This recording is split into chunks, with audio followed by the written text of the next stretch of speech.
Welcome and thank you for joining us on Birth Mother Matters in Adoption with Kelly Rourke-Scarry and me, Ron Rains, where we delve into the issues of adoption from every angle of the adoption triad. Do what's best for your kid and for yourself, because if you can't take care of yourself, you're definitely not going to be able to take care of that kid, and that's not fair. And I know that my daughter will be well taken care of with them. Don't have an abortion. Give this child a chance. All I could think about was needing to save my son. My name is Kelly Rourke-Scarry. I am the Executive Director, President, and co-founder of Building Arizona Families Adoption Agency, the Donna K Foundation, and creator of the You Before Me campaign. I have a bachelor's degree in family studies and human development and a master's degree in education with an emphasis in school counseling. I was adopted at the age of 3 days, born to a teen birth mother, raised in a closed adoption, and reunited with my birth mother in 2007. I have worked in the adoption field for over 15 years. And I'm Ron Rains. I've worked in radio since 1999. I was the co-host of 2 successful morning shows in Prescott, Arizona. Now I work for my wife, who's an adoption attorney, and I'm able to combine these 2 great passions and share them on this podcast. All right, so today we're going to discuss adoption reunifications and the effects that adoption reunification can have on the adoptees' children, whether they're biological or adopted. And when I went through my adoption reunification, my oldest daughter was 10 years old. And she is going to join us today and talk about how the experience impacted her life then and now, and looking back on it, how she can help other people who are in the same situation, what to expect, what the experience was like, how it changed or didn't change who she is today. So that was a long time ago, but my daughter Michelle is with us. Hi, Michelle. Thank you for joining us. Hey, thanks for having me. Again, you were 10 years old when I found my birth mother. Yes. And it took me about 6 to 8 months from the time I started looking for her to the time I actually reunited with her. And the first time I reunited with her, I had flown from Phoenix to Ohio, and I didn't actually take any of my children with me. I went with one of my best girlfriends, and I didn't know what it was going to be like. I didn't know what I was going to get into. And so I thought it was better if I just went alone the first time. However, my mother did come to visit us on 2 different occasions. And one of them was about 4 to 6 weeks after I went out to meet her for the first time.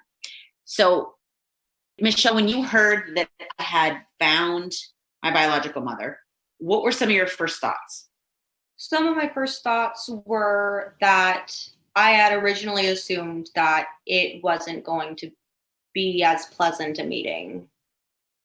And that's probably because when I was younger, when I was 10 years old, I didn't fully understand that there are certain circumstances that can cause you to look towards adoption as an answer. Whereas I had always assumed that people who put their kids up for adoption were doing it simply because they didn't want them in their lives and not because of certain circumstances or events or so on.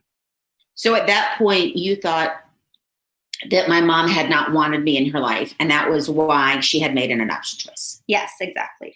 And that's so interesting, Ron, because, you know, from a 10-year-old's perspective, and granted, this was 14 years ago, that is the mentality of a lot of people. And that is why we do the podcast today, is to change that perception, because that's not the case. So that's really interesting. Yeah, it absolutely is. And that's what we've been saying since day one. We're trying to get the word out there and have people understand what adoption is and what reasons people would have for, you know, placing a child for adoption. So tell everybody about the first time that you met, and you call her Mama, which is how she demanded that everyone call her. So talk a little bit about her and your first encounter with her. What did you think? What was she like? Was she like your adoptive grandparents? I would say that she was the complete opposite of my adoptive grandparents, and probably the complete opposite of what I was originally expecting. I was expecting a woman very much like you, my mother, But something that I wasn't expecting is that she was very outspoken about her opinions. She was very proud to say what she believed in. She didn't take into account what people thought of her because she just simply didn't care. And I had never quite met anybody who so strongly felt that way. Has that affected you in any way, as far as, because you seem pretty reserved when it comes to what other people think of you?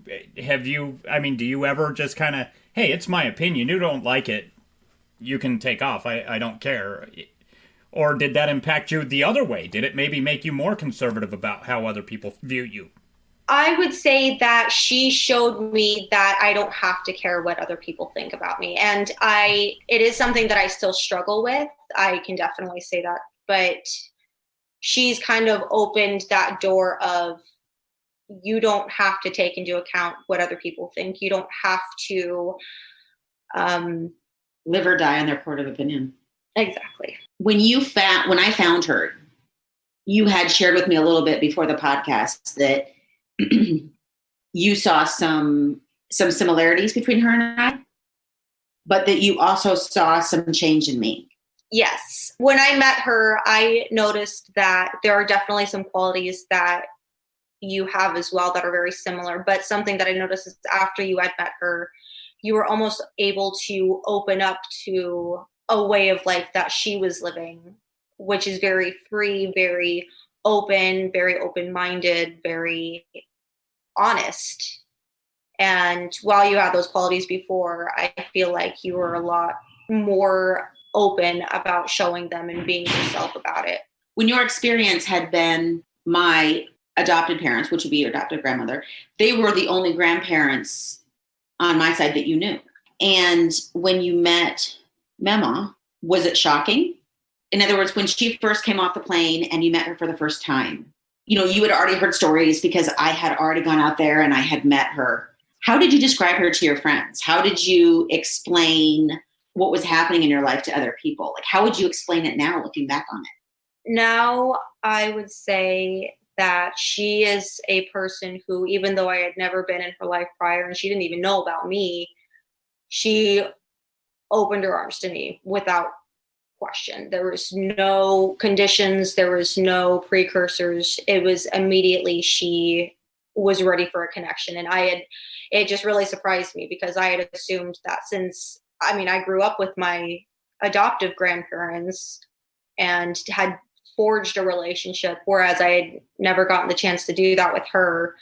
But she made it so easy. And she was so wild and free and was the wind. She was easy to get along with, and she was you just never knew what to expect of her, and I just fell in love with her. Yeah. Now, do you realize as an adult, or did you as a child, how blessed you were to have these two so drastically different sets of grandparents, or the grandmother and then the set of grandparents you already knew, and such diverse people?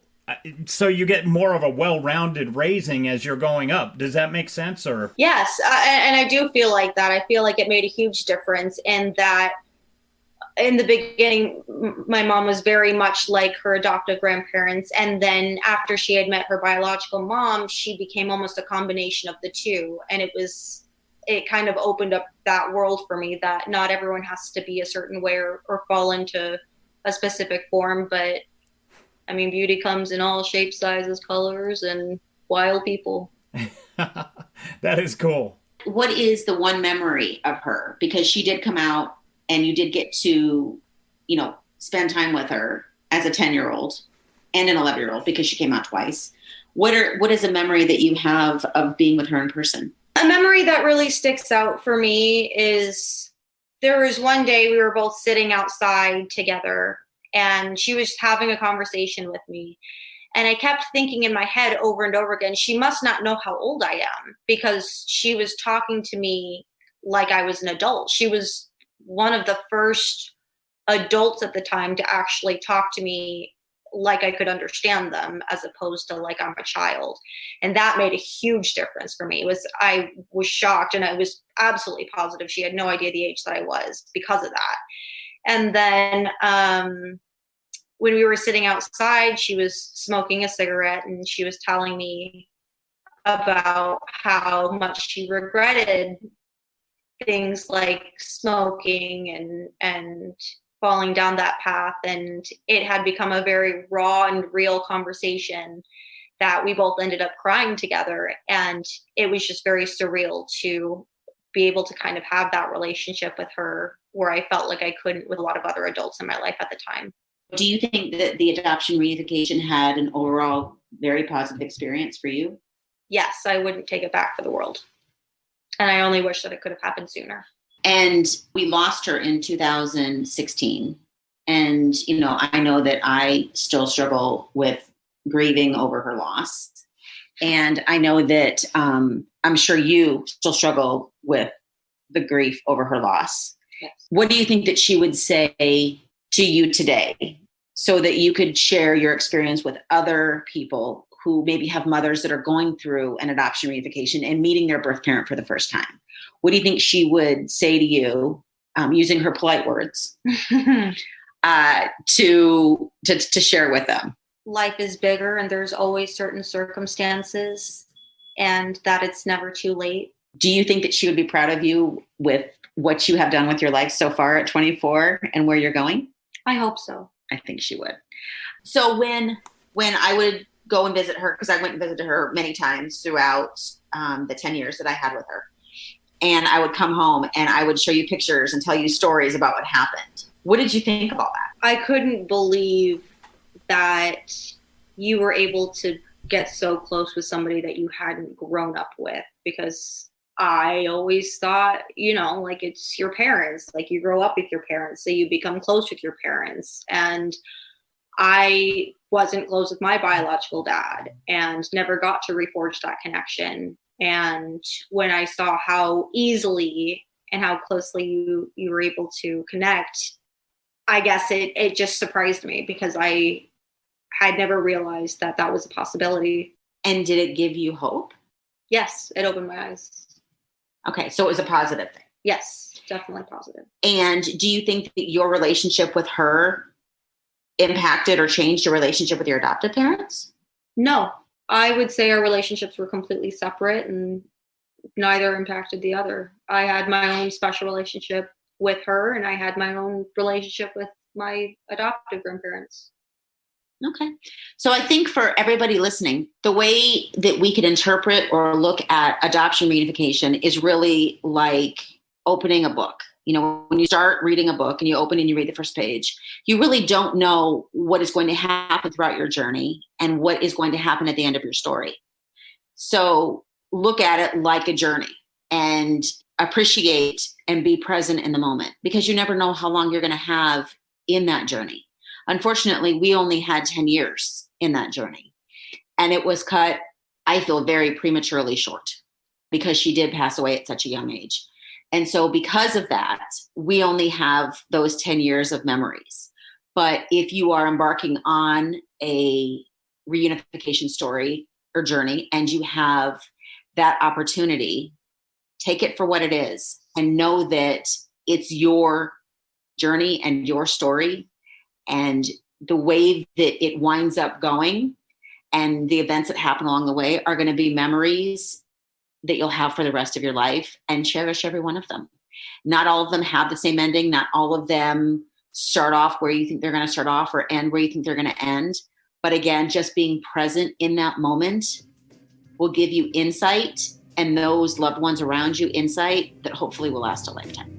Thank you for joining us on Birth Mother Matters in Adoption. If you're listening and you're dealing with an unplanned pregnancy and want more information about adoption, Building Arizona Families is a local Arizona adoption agency and available 24/7 by phone or text at 623-695-4112. That's 623-695-4112. We can make an immediate appointment with you to get started on creating an Arizona adoption plan or just get you more information. You can also find out more information about Building Arizona Families on their website at azpregnancyhelp.com. Thanks also go out to Grapes for allowing us to use their song I Don't Know as our theme song. Birth Mother Matters in Adoption was written and produced by Kelly Rourke-Scarry and edited by me. Please rate and review this podcast wherever you're listening to us. We'd really appreciate it. We also now have a website at birthmothermatterspodcast.com. Tune in next time on Birth Mother Matters in Adoption. For Kelly Rourke-Scarry, I'm Ron Rains.